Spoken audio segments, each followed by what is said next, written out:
आपसे यह निवेदन करना चाहता हूँ कि जीवन जो हमें प्राप्त है भगवान के द्वारा दिया हुआ, ये केवल इतना ही जीवन नहीं है कि हम अपना पेट भर लें, घर बना लें, बच्चे पाल लें और फिर बच्चों की चिंता करते करते फिर बीमारियों से लड़ते लड़ते कुछ काम पूरे हुए, कुछ अधूरे रह गए, इसका मन में मलाल लेकर बेचैन और असंतुष्ट होकर दुनिया से विदा ले लें। इसके लिए जीवन नहीं मिला। ध्यान रखिए कि भारतीय संस्कृति और अन्य संस्कृतियां जो भी इस दुनिया में पश्चिम से लेकर मध्य एशिया तक की, अफ्रीकन संस्कृतियों से लेकर 7 द्वीपों पर बसे हुए लोगों के बीच जो उनकी सभ्यता और संस्कृति है, बिल्कुल अलग अलग है। आज के विषय में हम प्रवेश करें उससे पहले यह भूमिका आवश्यक है कि एक वेस्टर्न कल्चर को, पश्चिमी सभ्यता को यदि आप ध्यान से देखें तो वहाँ एक बात बड़ी विचित्र है। जिंदगी एक है, दूसरी जिंदगी नहीं है। ये पहली बात है उनके लिए। वो ये मानते हैं एक ही जिंदगी है, दोबारा जिंदगी है नहीं, दोबारा आओगे नहीं। इसलिए जितना भोग सकते हो भोग लो, जल्दी जल्दी भोग लो। भोगने के लिए शरीर तैयार रखो। बहुत ध्यान से सुनते जाना, क्योंकि आप अपनी कल्चर को और दूसरों की वेस्टर्न कल्चर को ध्यान में रख लें। इसलिए टीन एज होते ही विचित्रता शुरू हो जाती है। वहाँ रिलेशन में सब आंटी अंकल हैं, सारे रिश्ते इसी में आ जाएंगे। इसलिए जल्दी जल्दी भोगना है, एक ही जिंदगी है। सड़कें लंबी चौड़ी बनाओ स्पीड से दौड़ने के लिए, गाड़ियां स्पीड से चाहिए। जिंदगी छोटी है, एक ही जिंदगी है, जल्दी जल्दी भोग लो। स्पीड चाहिए, स्पीड स्पीड स्पीड चाहिए। रोड और अच्छी बनाओ दौड़ने के लिए, गाड़ियां और अच्छी बनाओ दौड़ने के लिए। जल्दी जल्दी भोगना है, टाइम खराब नहीं होना चाहिए। हवाई जहाज की स्पीड बढ़ा दीजिए। शरीर में दर्द है, नहीं, हमें ऐसी दवाई चाहिए कि तुरंत दर्द मिटे और हमको तुरंत रिलीफ मिले। हमें ऐसा भोजन चाहिए, इंस्टेंट भोजन, तुरंत तैयार। हमारे पास वक्त नहीं है। जिंदगी अकेले की जिंदगी है, दूसरे का कोई मतलब नहीं है। इसलिए इंग्लिश में भी आई बड़ा करके लिखा जाता है, मैं बड़ा हूं। तो जीने का तरीका भी वही हुआ, क्योंकि कल्चर वही है। दवाइयां ऐसी बनाई गई, फिर उस तरह के कपड़े, आउटफिट से लेकर के जितने भी तरह के कपड़े आप पहन रहे हैं, आपके तो कपड़े ऐसे कि उसमें आप शॉल ओढ़ के हाथ बंधेंगे ऐसे, शांति से बैठना। आपके यहां कहा जाता ध्यान करने का मतलब क्या है? वो कोई क्रिया नहीं है,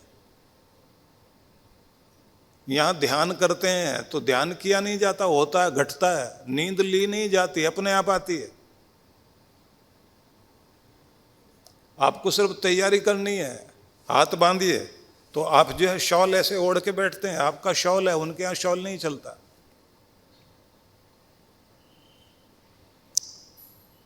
उनके यहाँ कुर्सी पर पांव लटका के बैठना होगा। आपको तो जो आपकी एनर्जी है उसका जो सर्कल है वो शरीर के अंदर गोल गोल घूमना चाहिए। इसलिए आप जो है क्रॉस लेग करके जो आप आसन लगा के बैठते हैं, दोनों हाथ आगे करके, फिर पहले वाली उंगली जो इंडेक्स फिंगर है, जो बहुत ज़्यादा उठो बैठो चलो भागो, उसको कहते मोड़ो, ऐसे इसको कहते हैं यहाँ मोड़िए। और ये जो अंगूठा है भरोसे वाला, इसको इसके साथ जोड़ो, ऐसे करके सीधे करके बैठना। वो कहते हैं बिल्कुल सीधे हो जाओ, शांत हो जाओ। उनके यहाँ कहते हैं शांत होने का कोई मतलब नहीं। यहाँ कहते हैं संतोष करिए, वो कहते हैं संतोष मत करना। हिलना डुलना तो यहाँ कहा जाता है कि बिल्कुल आपको बिना हिले डुले बैठना है। वो कहते हैं सारी यात्रा ही बाहर की, आप कहते हैं सारी यात्रा ही भीतर से है। वो जो कुछ कहते हैं उसका मतलब जो कुछ बनाना बाहर बनाना। हमारे यहाँ कहा जाता है जो बनता है सब पहले अंदर बनता है फिर बाहर आता है। पहले मन में बनेगा चित्र, पहले मन में सोचोगे, उसके बाद जमीन पे उतारोगे। अंदर वाला ठीक है तो बाहर वाला भी ठीक है। दिमाग ठीक है अंदर से तो बाहर व्यवहार ठीक करोगे। भीतर शांति है तो बाहर शांति आएगी। मन में प्यार है तो बाहर प्रकट होगा। तो आप जो जीते हैं आप उस फिलॉसफी को लेकर जीते हैं जो आपकी फिलॉसफी होती है। इसलिए प्लेटो, अरिस्टोटल, सुकरात, ये जितने भी ग्रीक फिलोसफर हुए इनका चिंतन अलग है, ये फिलॉसफी अलग है। पर हम बात सिर्फ इस समय पहले कल्चर की करेंगे। मान्यता क्या है, किस आधार पर जीवन को जीने की बात है। अब एक और मजा देखिए, पश्चिम का दर्शन, वहां की फिलॉसफी जब ये मानती है एक ही जिंदगी है और मैं पहले दूसरा बाद में, तो इसलिए वहां अकाउंट वाइफ का अलग है, हस्बैंड का अलग है। एक दूसरे से अगर सहायता लेते हैं तो विद थैंक्स लौटाना होता है। यहां कहते हैं तेरा मेरा तो कुछ है ही नहीं, हमारा है।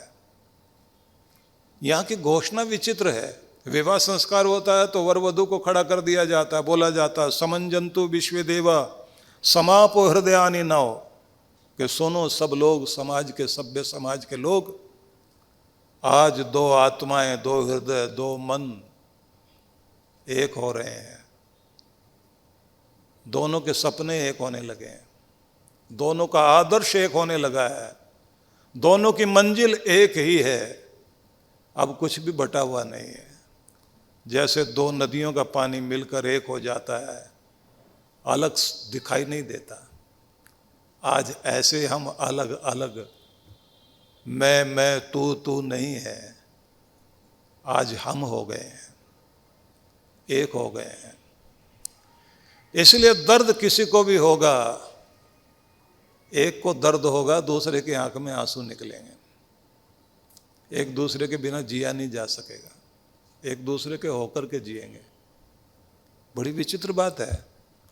यहां शुरुआत ही इस तरह से होती है और घोषणा करता है प्रजापतिर त्वा निनक्तु मह्यम, जन्म देने वाले पिता परमात्मा ने ही दोनों को एक दूसरे के लिए बनाया है। ये भले ही वहां बोलते रहे मेड फॉर ईच अदर, पता नहीं एक दूसरे के लिए बने नहीं बने, क्योंकि रिश्ते इतने कमजोर हैं, अंगूठी उतारते ही रिश्ता गया।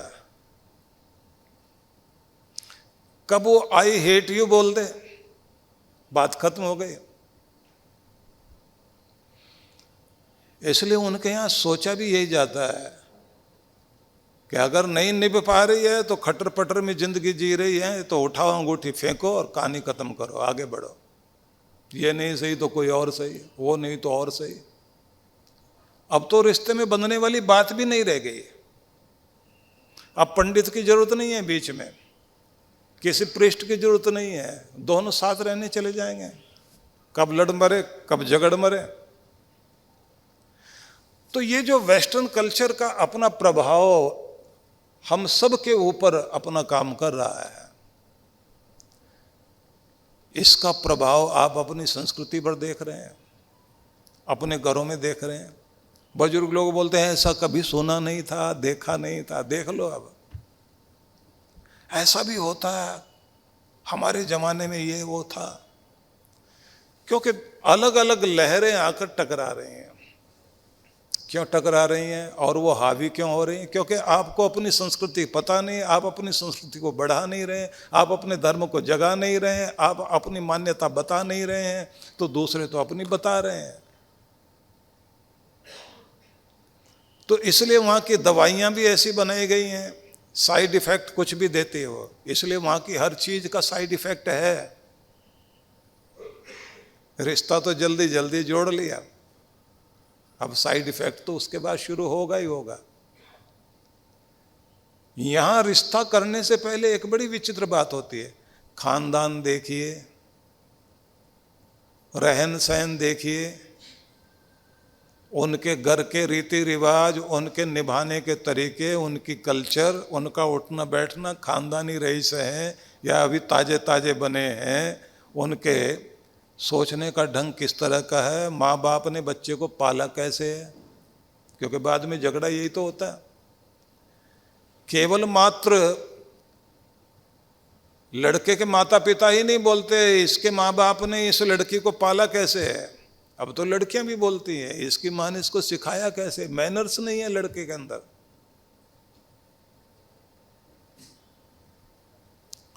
तो पुराने लोगों ने यह कहा कि देखिए ये अट्रैक्शन 2 मिनट में हो सकता है, लेकिन टिकेगा या नहीं टिकेगा। चमड़ी का आकर्षण थोड़ी देर का है, और जो मेकअप करके आकर्षण बनाया जाता है, बारिश में धुल जाए या वैसे उतर जाए, वो आकर्षण थोड़ी देर का है। उसके बाद तो दोनों की एक दूसरे की असलियत सामने होती है, उसी के बाद तो झगड़ा शुरू होता है। अगला आकर्षण जो है वो केवल मात्र व्यवहार का है, फिर संस्कारों का है, फिर सभ्यता का है, फिर आपकी संस्कृति का आकर्षण है। जिनके घरों में उठना बैठना, काम करने का तरीका बहुत बेहतरीन होता है। आपको बड़ा विचित्र लगेगा, ब्रिटिश लोगों में खासतौर से वहाँ का जो रॉयल फैमिली है, उनके यहाँ का 400 साल का इतिहास तो इसी बात का है कि उनकी जो मेड, आया और जो नर्स वगैरह रखी जाती हैं, उनकी अलग ट्रेनिंग चलती है। किसको रखा जाएगा? बच्चों को खिलाने के लिए, उनके साथ खेलने के लिए, पालने के लिए उनकी ट्रेनिंग होती है, उनको संस्कार दिए जाते हैं, उनको शिष्टाचार, मैनर्स सिखाए जाते हैं, कल्चर दी जाती है, कैसे उठेंगे, बैठेंगे, चलेंगे। ब्रिटिश लोगों का अपना एक तरीका है। आप लोग देखते हैं कि अगर वो सवेरे नाश्ता करने भी बैठेंगे तो पूरा वो शूटेड बूटेड होकर के, टाई वाई लगा करके, पूरे अपनी टेबल के ऊपर सारे प्लेटें वगैरह सजा करके अच्छे से, क्योंकि उनको लगता है कि हमारी कल्चर ऐसी है, वो ऐसे बैठेंगे। अमेरिकन लोगों को आप देखिए, वो हाफ पैंट पहन करके, वो टी शर्ट पहन के, हाथ में प्लेट लेके वहीं से खाता हुआ आ रहा है। ऑस्ट्रेलियन लोगों को देखेंगे, थोड़ी कल्चर अलग है, वो जल्दी जल्दी सवेरे सवेरे जाग जाते हैं। 9 बजे के बाद तो वहाँ आपको रेस्टोरेंट खुला हुआ नहीं मिलेगा। ये संस्कृतियां हैं जो अपना काम कर रही हैं, उसी के अनुसार मनुष्य जीवन जीता है। इसलिए लोग जब कहते ना मैं ऐसा क्यों हूं, तो इसलिए हो क्योंकि तुम्हारी कल्चर ऐसी है, तुम्हारे जीने का तरीका ऐसा है, तुम्हारी फिलॉसफी ऐसी है, तुम्हारे संस्कार ऐसे हैं, तुम्हें पाला पोसा गया ऐसे है, तुम्हें जो समझाया और सिखाया गया तो वो ऐसा है, इसलिए तुम ऐसे हो। इसलिए मैं आपसे ये कहना चाहता हूं कि आप लोगों को सबसे पहले अपनी संस्कृति, अपना धर्म, अपनी सभ्यता, अपने संस्कार, अपनी परंपराओं को जानना चाहिए। कभी कभी बहुत विचित्र लगता है, हालांकि ये मेरा विषय नहीं है, लेकिन प्रसंग चल जाता ना तो कुछ चीज बतानी पड़ती है। श्रीलंका में आतंकी हमला हुआ, 20 आतंकी पकड़े गए और उनके केस लड़ने के लिए एक वकील नहीं मिला। भारत में एक आतंकी पकड़ा गया, 20 वकील खड़े हो गए बचाने के लिए।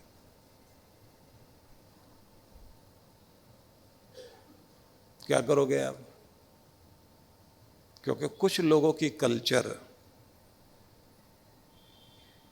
कुछ अलग सिखा रही है। दिल्ली, पंचकुला और मेरठ में सनातन संस्कृति जागरण महोत्सव की दिव्य गूंज के बाद अब वही आध्यात्मिक ऊर्जा पहुंच रही है देवभूमि हिमाचल प्रदेश में। जल्द ही हिमाचल की पवित्र वादियों में गूंजेगा भक्ति, ज्ञान और सनातन संस्कृति का संदेश। 10 गुरुकुल एवं 108 बाल संस्कार केंद्रों की स्थापना के पावन उद्देश्य से हम जन जन तक यह संदेश पहुंचाना चाहते हैं कि हमारी संस्कृति ही हमारी पहचान है। इसके बिना हमारा अस्तित्व अधूरा है। इन्हीं महान संस्कारों और सनातन परंपराओं को राष्ट्रव्यापी बनाने के संकल्प के साथ सनातन संस्कृति अभियान चलाया जा रहा है, ताकि आने वाली पीढ़ियां भी अपने मूल्यों, संस्कारों और संस्कृति से जुड़ी रहें। इसी क्रम में पूज्य सुधांशु जी महाराज एवं डॉक्टर अर्चिका दीदी के पावन सान्निध्य में हिमाचल की वादियों में आयोजित होने जा रहा है भव्य सत्संग और आध्यात्मिक जागरण। कार्यक्रम की रूपरेखा शिमला 14 से 17 अप्रैल 2026, शुभारंभ 14 अप्रैल सायं 4 बजे, 15 से 17 अप्रैल प्रात 10 बजे, सायं 4 बजे। स्थान होटल पीटरहॉफ, चौड़ा मैदान, शिमला, हिमाचल प्रदेश। कुल्लू 7 से 10 मई 2026। शुभारंभ 7 मई सायं 5 बजे, 8 मई सायं 5 बजे से 7:30 बजे, 9 एवं 10 मई प्रातः 9:30 से 11:30 बजे, सायं 5 बजे से 7:30 बजे। 10 मई मंत्र दीक्षा प्रातः 11:30 बजे। स्थान अटल सदन, ढालपुर, कुल्लू, हिमाचल प्रदेश।